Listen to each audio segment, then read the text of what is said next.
그 소개가 기입니다.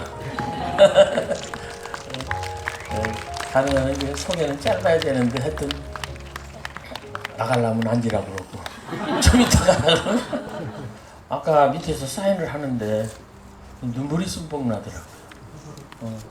눈물이 쑥뻑 나는다는 것은 은혜를 주셨다는 것입니다. 그래서 이 눈물 없는 이 시대에 눈물을 주셔서 고맙다는 생각을 했습니다. 어떤 분이 사인을 하는데 떨린다고 그러더라고요. 손 잡아봤더니 별로 떨리지도 않더만 떨린다고 그러는데 하나도 안 떨리는데 떨린다고 그래요. 그래서 떨리는 건 좋은 거다 그런 얘기를 했습니다. 떨림이 없는 시대입니다. 눈물도 없고 떨림도 없고 그렇잖아요. 동정도 없고 근데 오직 오아시스처럼 이 대전문학관 여기가 이렇게 물이 고였습니다. 날마다 살면서 이 세상이 사막이라고 생각해요. 여러분들도 사막을 사실 거예요. 요즘 옛날에 우리 안 할 때 하던 짓 하는 거 있어요. 물병 들고 다니잖아요. 다 물병 차고 다녀 요즘. 물론 이제 살기가 좋아서도 그렇지만은 난 물병 들고 다니면서 내가 사막을 사는 낙타구나 뭐 그런 생각을 했는데 우리 다 같이 힘든 세상 사막길을 가는 낙타다 그런 생각하면 옆에 있는 낙타가 좀 불쌍해 보일 거예요. 같이 사는 남자 낙타라면 여자 낙타도 불쌍해 보일 거고 그래서 그런 생각을 하면서 우리가 살아가면 좋지 않겠는가 그런 생각을 합니다. 아까 음악을 들려주신 거 감사하게 생각합니다. 제가 올해 그 책을 17권을 제가 계약을 했어요. 약간 미쳤어요. 17권을 계약했어요. 이거 왜 그런지 모르겠어요. 그게 그 원인 제공을 여기 계신 분들이 하신 것 같아요. 여기 계신 분들이 책을 사주니까 그 출판 사람들이 책 팔아먹자고 와갖고 막 그런데 오늘 또 이제 저기 계약서 하나 보냈는데 내가 살다가 100일 다 많다 그러는데 어쨌든 우리가 이제 이 서로 이제 위해줘야 돼요. 위해주고 서로 좀 이해해주고 그래야 되는데 덮어주자는 얘기 아닙니다. 책 하나를 제가 계약을 했는데 거기 필사시집을 내자고 해서 냈는데 그 필사시집 나왔을 때 내가 서문서락에서 글을 베끼고 외우고 쓰고 하는 것이 글쓰기의 기초입니다 그랬더니 출판사에서 딱 밑줄 그어서 다시 왔어요. 베끼고를 바꿔주십시오. 왜 그러냐 그랬더니 하여튼 바꿔달래. 그 베끼고 이 좋은 거거든요. 베끼다라는 것은요 어느서부터 1학년부터 초등학교 1학년부터 중요한 거예요. 근데 이유가 있어요. 베끼고가 표절하고로 둔갑한 거예요. 이것도 나는 좀 불편합니다. 저는 그 박용래 선생하고 지냈습니다. 그 박용래 선생한테는 그 아름다운 그야말로 조탁하듯이 이렇게 쪼아내듯이 쓰는 그런 시의 아름다움 이런 것을 배웠고 그리고 그 박용래 선생하고 뜬 눈으로 밤을 새웠는데 이분이요 시 한 편을 쓰면서 밤을 꼴깍 새우더라고. 저는 그걸 보고 놀랐어요. 오른이라는 시인데 제가 이제 운목에서 이제 차디찬 운목에서 꼬리고 자려고 그러면 머리를 쥐어 뜯어요. 나태주 일어나 읽어보라 그래. 읽어보면요 고친 게 별로 없어요. 그런데 또 고치는 거예요. 또 자다가 보면 또 머리끄댕이 잡아서 일어나. 그래갖고서는 밤새 그냥 고문당하듯이 했는데 그분은 한 밤을 꼴깍 세우더라고요. 그걸 보면서 저는 두 가지를 배웠습니다. 시를 그렇게 허투루 쓰면 안 되겠다 하는 것하고 두 번째는 이 입말로 써야 되겠다는 걸 알았습니다. 입말로 써야 돼. 이 중요합니다. 되게 이 시집이 책장 속에 있다고 생각하는데 그건 천만의 말씀이에요. 시집은 우리 마음속에 있어요. 진짜 책장 속에 있는 시는요 굳어진 시입니다. 입말이 있고 글말이 있을 때 진짜 좋은 말은 입말입니다. 그것도 어머니가 들려주시는 말이에요. 용택 씨 같은 경우는 전부 엄마 말을 받아 쓰는 거예요. 우리는 뭐냐면 뭐 아이들 말 받아 쓰고 사람들 말을 이렇게 받아 쓰는 거 아니에요. 요즘에 나오는 최근의 시는요 전부 다른 사람이 주는 거예요. 댕기면서 사람들이 들으면 예쁜 말, 좋은 말 이런 거 있거나 좋은 그런 어떤 것들이 있으면요 제가 이렇게 간직했다가 제 시로 바꾸잖아요. 저는 이렇게 생각합니다. 이 시라고 하는 거는요 세상 자연 속에 사람 속에 세상 속에 널려 있는 것이다. 마치 봄에 꽃이 피면 그 꽃이 그 꿀을 가지고 있듯이, 그러면 꽃이 피어 있으면 그 꽃만 있습니까? 벌이 가죠. 벌이 가서 꽃을 빼옵니다. 가 있는 그 꽃마다 빼다가 자기 집에다 이렇게 보관을 해요. 근데 사람들이 뭐라고 얘기합니까? 그 꿀이 본래는 누구 꿀이냐? 꽃꿀이에요. 근데 누구도 꽃꿀이라고 안 합니다. 벌꿀이라고. 여기에 답이 있다고 저는 생각합니다. 시인은 어떤 사람이냐? 저 세상에 자연 속에 사람 속에 세상 속에 꽃이 있는 그 꽃을 이렇게 꿀벌처럼 가서 이렇게 길어오는 사람이에요. 그러다가 그 꿀을 만들어서 저장해 놓는 거예요. 그것이 시고 그것이 시집이다. 그러면 그 다음에 어떻게 할 거냐? 이걸 돌려줘야 돼요. 꽃들에게, 사람들한테. 들어보십시오. 그 꿀을 꽃꿀이라고 그럽니까? 벌꿀이라고 그럽니까? 벌꿀이라고 그래요. 그건 벌이 했기 때문에. 그러니까 마찬가지예요. 시가 누구의 시냐? 시인의 시. 그러나 본래 주인은 누구냐? 독자입니다. 독자한테 줘야 돼요. 오늘날 이 민주주의 하는 이것도요, 바로 그거라고 저는 생각해요. 본래가 이게 권리라는 것이 이게 모든 국민, 시민 거 아닙니까? 누구든지 와갖고 내가 시장 할래요 하고 앉아서 난 시장이야 이런 사람은 없습니다. 그렇다 저는 생각해요. 시인도 내가 시인이 어쩔래? 그렇지 않다고 생각합니다. 사람들이 저 사람이 시인이야. 시인에게는 두 가지가 필요하다고 생각해요. 본인이 시를 쓰는 시인, 그리고 다른 사람들의 동의, 시인이 필요하다. 어그리가 필요하다. 그거 없이 내가 시인이야? 그거는 아니라고 생각합니다. 그럼 어떻게 할 거냐? 먼저 시를 저 꽃에서 꿀벌이 이렇게 꿀을 가꾸듯이 이렇게 시인들이 이 사람들 이 시대에 많은 사람들 마음속에 흩어져 있는 그 마음속에 있는 시신과 시적인 재료 하여튼 꿀을 가져야 돼요. 그래서 하여튼 성실하게 갖다 놔야 돼. 그래서 그걸 모아가지고 그걸 이제 시집으로 만든다든가 이렇게 해서 서점을 통해서 내보내면 사람들이 가져갈 것이다. 이거 제 생각이에요. 어디 가면 저보고 풀꽃시인이라고 그러는데 그냥 풀꽃이 좀 하찮으니까 내가 하찮은 인간인가 보다 그러냐 그러는데 그거라도 없는 것보다 나으니까 감사하다 이렇게 생각합니다. 풀꽃이라는 시를 제가 한 편을 썼어요. 뭐 또 쓰기도 하고 또 쓰기도 했는데 잘 아시는 시는 우리가 다 알다시피 자세히 봐야 예쁘다 오래 봐야 사랑스럽다 너도 그렇다입니다. 만약에 이 시를 그 끝구절 나만 그렇다 이렇게 썼다면 저는 여기 오지 못할 것이다 생각합니다. 그래 나만 그렇다니까 너는 그냥 공주에 그냥 있어라. 누가 뭐라 했냐? 너만 이쁘고 너만 사랑스러우니까 너만 있어라. 그렇지 않았겠어요? 근데 제가 참 꾀가 좋았는지 운이 좋았는지 너도 그렇다 했기 때문에 여기까지 왔습니다. 내일 또 어디 갈 거예요. 모레도 갈 거예요. 제가 일요일 날도 갑니다. 그건 오로지 너도 그렇다 때문입니다. 그리고 제가 올해 책을 17권 제가 기약했다 그러지 않습니까? 약간 미쳤어요. 독자들한테도 제가 좀 미안하게 됐어요.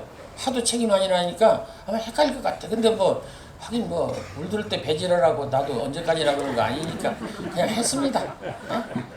그거는요, 어쨌든 풀꽃이라는 시 한 편 때문에 그런 게 아닌가 그런 생각을 합니다. 자세히 봐야 예쁘다, 어려봐야 사랑스럽다.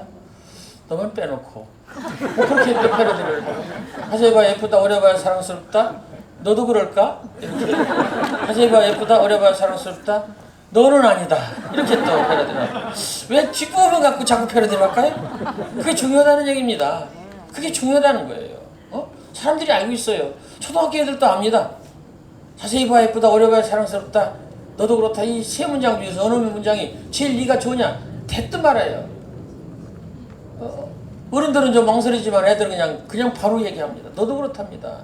자기네들이 알지도 못하면서 그냥 탁 오는 거예요. 그런 점에서 우리 인간은 매우 소망스럽고 가망이 있고 영혼이 있는 그런 아주 소중한 존재라고 저는 생각하는데 어쨌든 그 시를 제가 썼습니다. 제가 요즘에 낸 책 중에는요, 너가 많이 들어있습니다. 근데 너가 많이 들어있는 책들이 다 잘 나갑니다. 꽃을 보다 너를 본다. 그랬더니 이 책이 38만 부가 나갔습니다. 인쇄로 따지면 3억 8천이에요. 우리 집은 참고적으로 말씀드릴게요. 8천만 원입니다. 8천만 원인데 3억 8천이에요. 책 한 권이.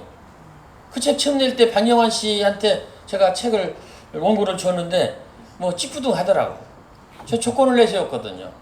제가 그린 그 어둡지 않은 그 풀꽃 그림 이거 다 칼라로 해서 칼라로 넣어라. 그리고 그 페이지도 아주 두껍게 해라. 한 170, 80페이지 해라. 그리고 하드보드를 해라.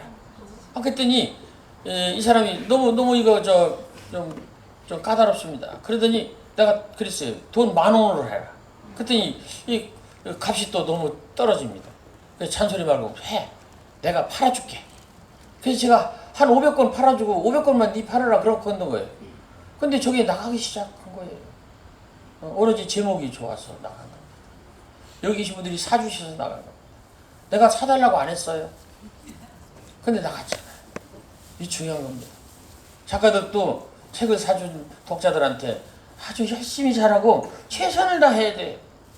저는 문학 강연 하기 전에 사인을 하는데 꼭 옆에다가 저기 교보문고나 영풍문고에 가서도 그렇게 갑니다. 옆에다 의자 하나 더 달라고. 이게요. 앞서서 이게 봐줬으면요. 대결 구도가 생겨요. 북한하고 남한하고 이렇게 대결 구도 생기잖아요. 인간의 대지라고 하는 그 책에서 생텍쥐페리가 얘기했잖아요. 사랑이라는 것은 마주보는 것이 아니라 나란히 서서 같은 방향을 보는 것이다. 이거 우리 실천합시다. 여기 계신 분들 지금 사랑하고 계신 거예요. 마주 보는 게 아니라 나란히 앉아서 나태주를 보고 있잖아요. 나는 여러분들하고 사랑하고 있는 게 아니라 대결하고 있는 거예요. 그래서 옆에다 이렇게 앉혀놓고 사인을 해줍니다. 그러면요. 꼭 얘기를 해요. 앞에 있을 때는 얘기하는데 옆에 오면 딱 얘기합니다. 왜냐면 수평관계가 되니까. 우리는 그렇게 얘기해야 돼요. 정말로 놀라운 거는요. 어떤 중학교 아이는요. 저를 보고 그래요. 안고서 그럽니다. 많이 보고 싶었어요. 내가 눈물이 울컥 나요. 어쩌면 이런 애가 있을까? 많이 보고 싶었어요. 우리 그렇게 합시다. 우리 말이지요. 난 모르는 사람에도 많이 보고 싶어요. 얘기. 무슨 소리야 할아버지한테. 그러지 말고 그래 나도야. 이러면 좋지 않겠습니까? 우리 서로 안타깝게 안쓰럽게 불쌍하게 서로 좋게 이렇게 생각하는 우리 세상이 열렸으면 좋겠다는 생각합니다. 꽃을 보다 너를 보다 어느 날 퇴근길에 서점에 이렇게 들렸는데 피곤한 그런 발걸음을 들었을 때 파란 표지가 있고 거기에 제목이 금박으로 꽃을 보다 너를 본다 하니까 나를 꽃으로 보네. 그러니까 사람들이 한 권, 두 권 사가지 않았을까. 그것이 모여서 38권입니다. 이 책이 인도네시아로 번역이 됐고 터키가 아니라 저 불교 나라인데 라오스 옆에 있는 나라 거기 나라로 번역됐고 영어로 번역됐고요. 제가 하라고 한 거 아니에요. 그 사람들이 한 겁니다. 이 중요한 거 있죠. 내가 하라고 한 게 아니라 상대방이 해줘야 돼. 이제 방법이 없어요. 그래서 상대방한테 오로지 잘하고 오로지 잘해야 돼요. 조금 부족해도 상대방을 이해해야 된다고 생각합니다. 우리말에 가는 말이 고와야 오는 말이 곱다고 하는 말을 우리는 절실하게 이제 알아들어야 돼요. 내가 대우받고 싶으면 먼저 대우를 해야 돼요. 이제 우리는 상대방한테 이렇게 좀 잘하면서 먼저 이렇게 손 내밀면서 살아야 되지 않을까. 시인들 시집이 안 팔린다고 그렇게 얘기를 합니다. 길겠습니다. 어렵겠습니다. 복잡하겠습니다.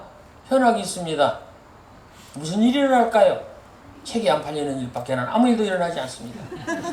그렇게 계속 써보십시오. 여기도 시인이 계신지 모르지만 계속 길게 써보세요. 그리고 어렵게 써보세요. 복잡하게 써보세요. 이 심플이라는 건 단순하다는 건요 굉장히 중요한 겁니다. 인생도 좀 단순하게 살아야 돼요. 단순하다. 스티브 잡스인가 스티브 밥인가 하는 그 남자도 그 끝까지 매달린 것이 심플이에요. 단순하다. 핸드폰 만들 때 어떻게 만들까요? 계속 비밀번호 넣고 계속 복잡하게 만들까요? 기능은 좋아지고 쓰기는 간편해야 그 핸드폰이 잘 팔리지 않을까요? 어떻게 할까요? 반대로 해볼까요? 절대로 안 팔립니다. 시도 짧게 써야 되고 단순하게 써야 되고 쉽게 써야 돼요. 옛날에는 그렇게 썼어요. 복잡하게 길게 썼어요. 이제는 아닙니다. 핸드폰이 답을 해줍니다. 이제는 한 페이지 이상은 보질 않아요. 나부터 안 봅니다. 안 봐요. 빨리 넘어가라 이게 빨리 넘어가라. 책도 달라졌어요. 지금은요. 한 페이지에 아주 가볍게 넘어갈 수 있도록 책을 내봤습니다. 누구 책? 이기주 씨의 어떤 책이 그렇습니다. 그 책은 굉장히 어려운 내용이 들어있어요.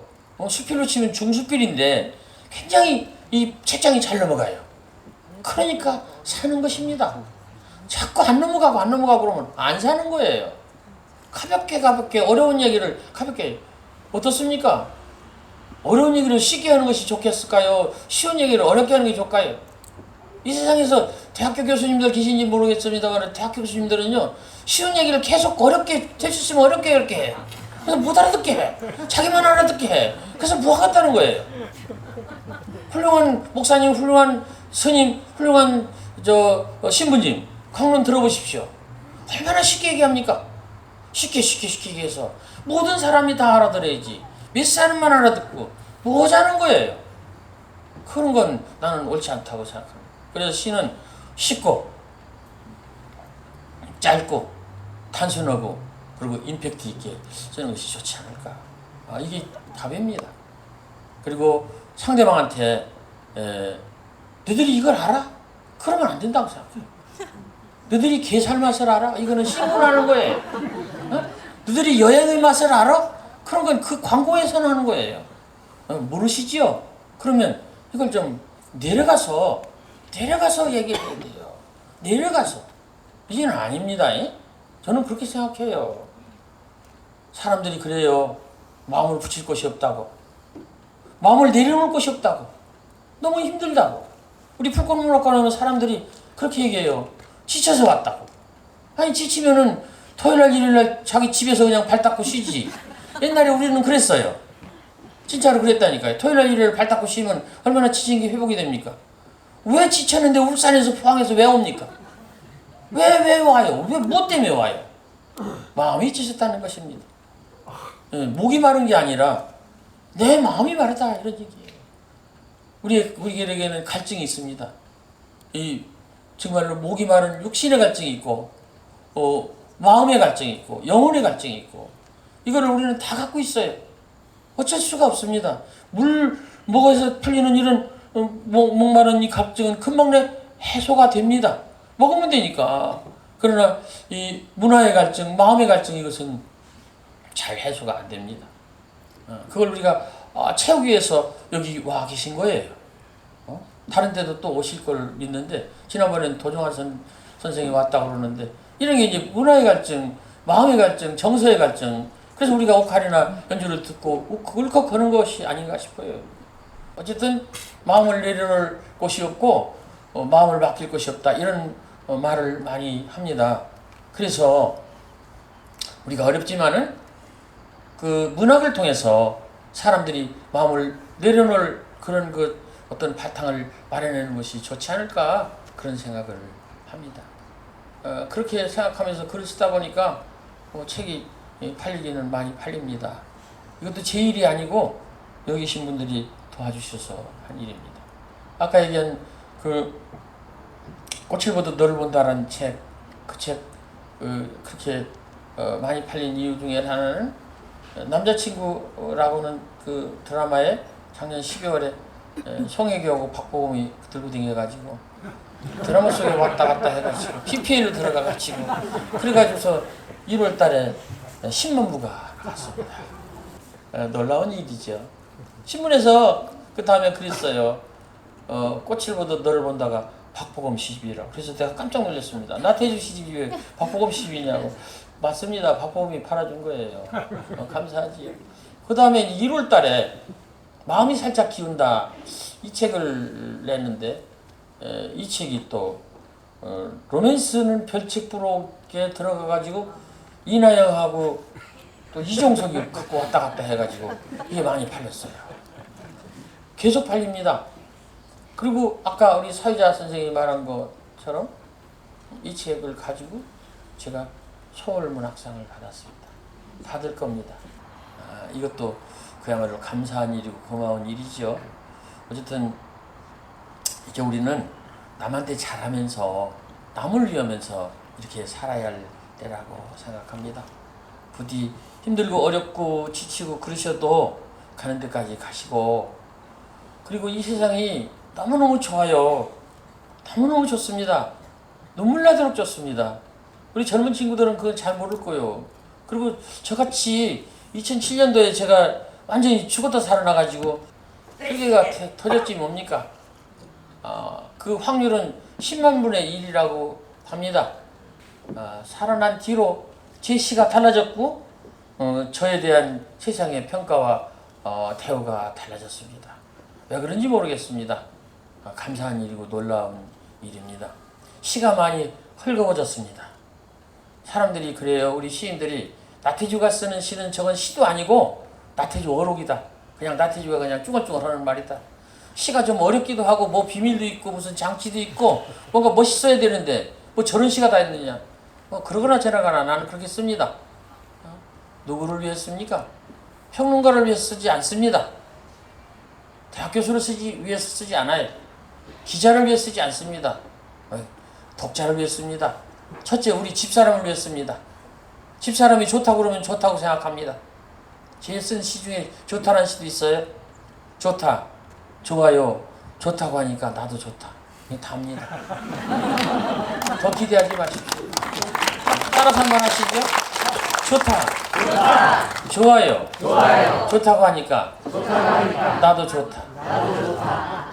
제가 내년 1월 달에 나온 시집에 주례사라는 시도 있습니다.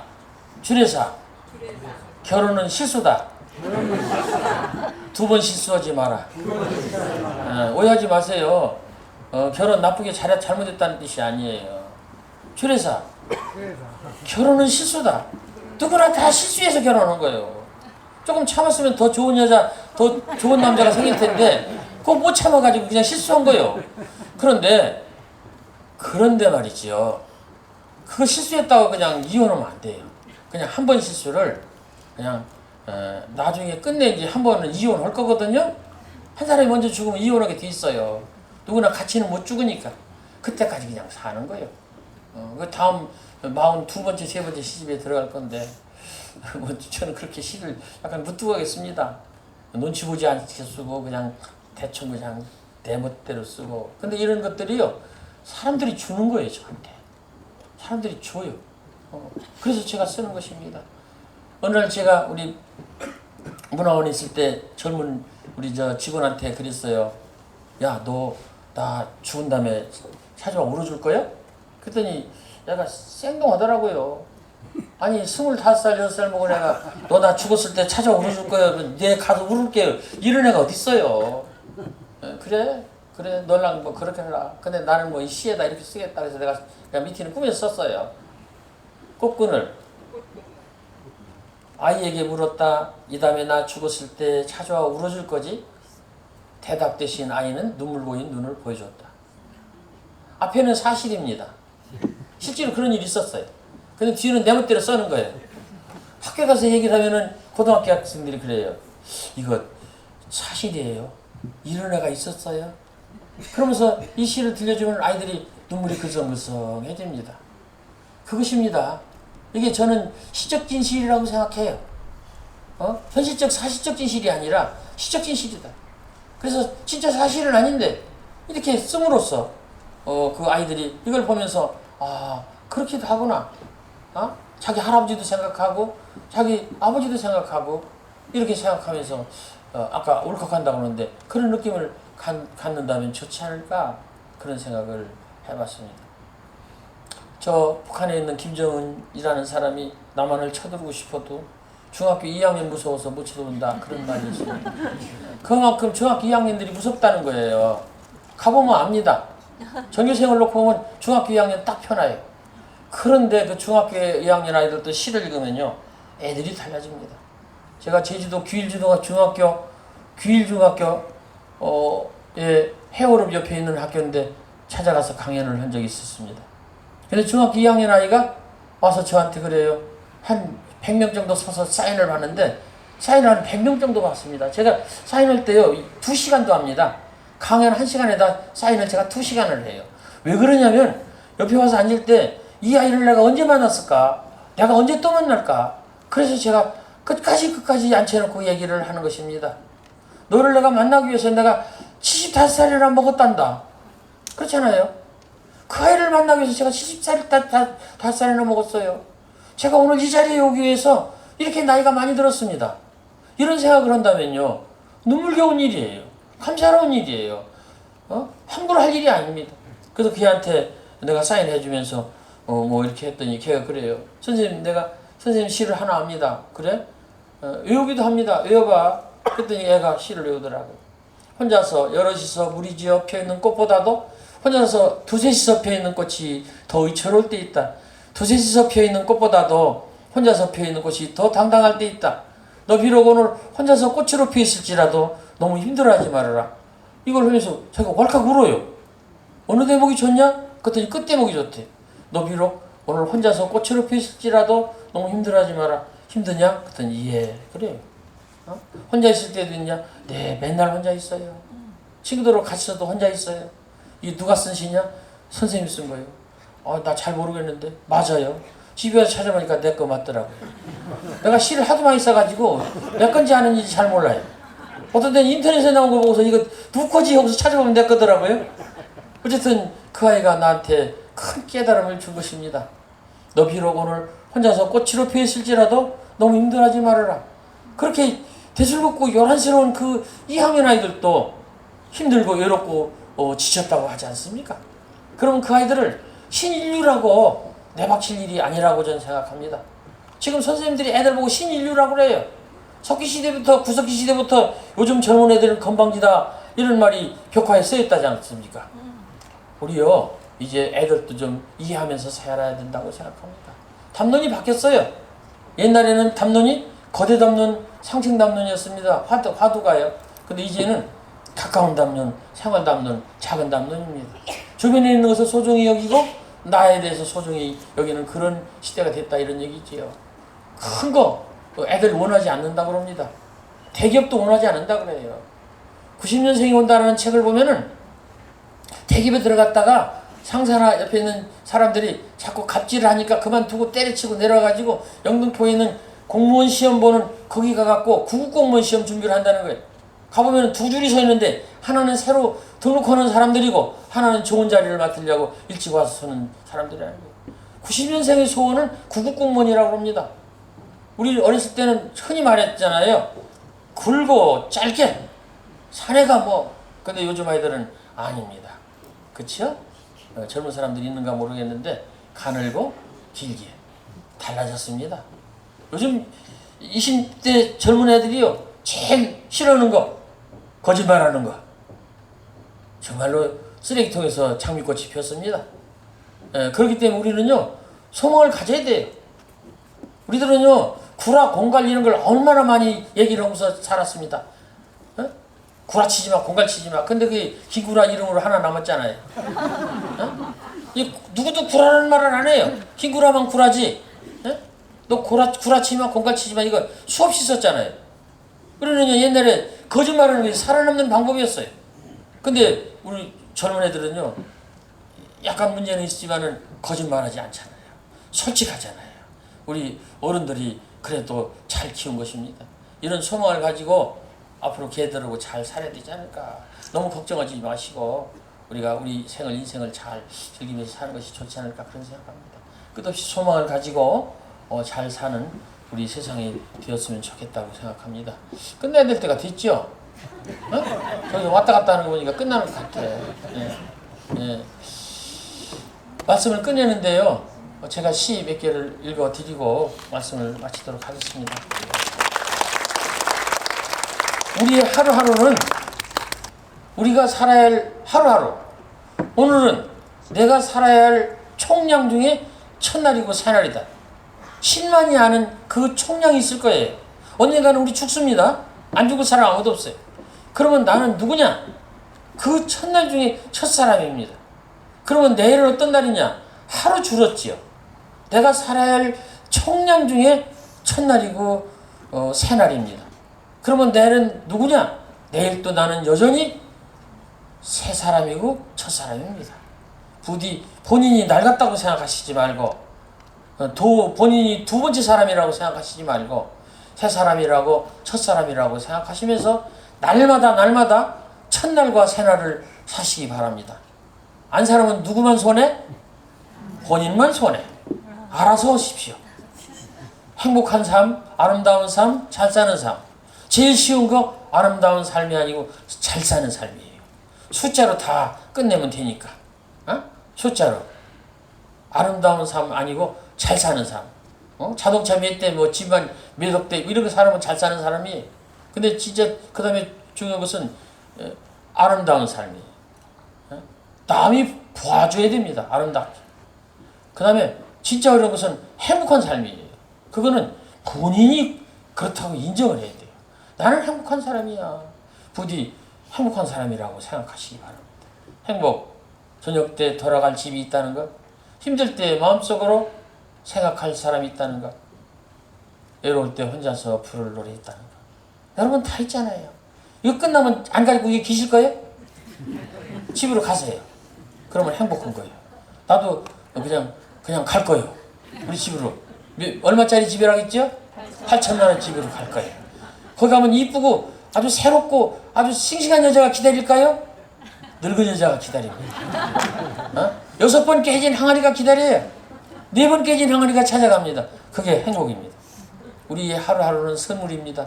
선물, 하늘 아래 내가 받은 가장 커다란 선물은 오늘입니다. 오늘 받은 선물 가운데서도 가장 아름다운 선물은 당신입니다. 당신 나지막한 목소리와 웃는 얼굴, 콧노래 한 구절이면 한아름 바다를 아는 듯한 기쁨이겠습니다. 부디 본인이 날마다 선물을 받았다고 생각하시기 바랍니다. 지난주일 토요일날 제가 송파구에 갔었는데 신달자 선생님이 왔어요. 신달자 선생님이 엉금엉금 기어서 왔더라고요. 한 달 동안 누워서 있었대요. 나와서 하시는 말씀, 나 오늘 행복하다. 왜? 앉을 수 있어서. 여러분 앉아 계시죠? 행복하신 겁니다. 나 오늘 행복하다. 서 있을 수 있어서. 나 오늘 너무너무 행복했다. 걸을 수 있어서. 여러분 이따 걸어가실 거요? 아니면 기어가실 거요? 누워 가실 거요? 걸어가십시오. 행복한 거예요. 괴테가 말한 행복의 5가지 법칙. 어제를 잊어라. 오늘에 집중하라. 사람을 미워하지 마라. 작은 일에 화내지 마라. 내일은 신에게 맡겨라. 그렇게 하십시오. 아주 쉬운 건데 못해. 티베트 속담. 걱정을 해서 걱정이 없어진다면 걱정이 없겠네. 티베트 속담이에요. 걱정을 해서 걱정이 없어진다면 걱정이 없겠네. 그렇습니다. 걱정을 해서 걱정이 한치도 줄어들지 않습니다. 내일은 신에게 맡기고 그냥 오늘에 집중해서 열심히 사십시오. 앞에 있는 사람이 가장 소중한 사람입니다. 가장 사랑스러운 사람입니다. 토스토이 얘기. 세상에서 가장 귀한 것 3가지. 지금 여기 옆에 있는 사람. 그 사람한테 잘하는 거. 나도 이걸 일찍 알았더라면 김성리한테 더 잘할 것을. 너무 늦게 알았어요. 피천득 선생님 말씀. 어떻게 해서 당신은 90살까지 그렇게 행복하게 잘 살았습니까? 그럴 때 피천선생님이 그랬대요. 그거는 우리 집사람이 과분한 사람이라 그렇지. 선생님 어떻게 해서 아이들을 그렇게 잘 기르습니까? 그거는 우리 집 아이들이 나한테 과분한 아이들이기 때문에 그렇지. 저는요 우리 집사람이 부족한 사람이라고 생각해서 신혼시절 많이 싸웠어요. 그래서 우리 김성애가 울기만 해야 그 싸움이 끝났어요. 왜? 나는 내가 우리 집사람이 과분하다고 생각하지 않았을까요? 뭘 잘났다고. 저기는 부족한 사람이야. 내가 더 나은 사람이야. 이렇게 했을까? 이거 반성을 많이 합니다. 피선생님 말씀이에요. 상대방을 과분한 사람이라고 생각할 때 나는 저절로 행복한 사람이고 좋은 사람이다. 아이들도 과분한 아이들이다. 나는 그렇게 잘 못했어요. 야, 애비는 네 나이 때 뭐 했어? 이렇게 했단 말이죠. 근데 그게 제일 나쁘다는 거죠. 달라졌잖아요. 제가 34살 때 대통령상 받았어요. 우리 아들 대통령상 못 받았거든요. 넌 뭐 하는 놈이야? 그러면요, 여지없이 깨지는 거죠. 상대방이 더 높다, 더 훌륭하다, 우리 자식이 과분하다, 이런 생각을 하면 좋지 않을까, 그런 생각을 합니다. 시 하나 더 빨리 끝내야 되는데, 고개를 끄덕합니다. 멀리서 빈다. 어딘가 내가 모르는 곳에 보이지 않는 꽃처럼 웃고 있는 너 한 사람으로 하여 세상은 다시 한번 눈부신 아침이 되고, 어딘가 내가 모르는 곳에 보이지 않는 풀잎처럼 숨쉬고 있는 너 한 사람으로 하여 세상은, 나 한 사람으로 하여 세상은 다시 한번 고요한 저녁이 온다. 가을이다. 부디 아프지 마라. 부디 가을이 왔지 않아요? 이 가을에 행복하시고 아프지 마시고 좋은 세상 사시기 바랍니다. 고맙습니다.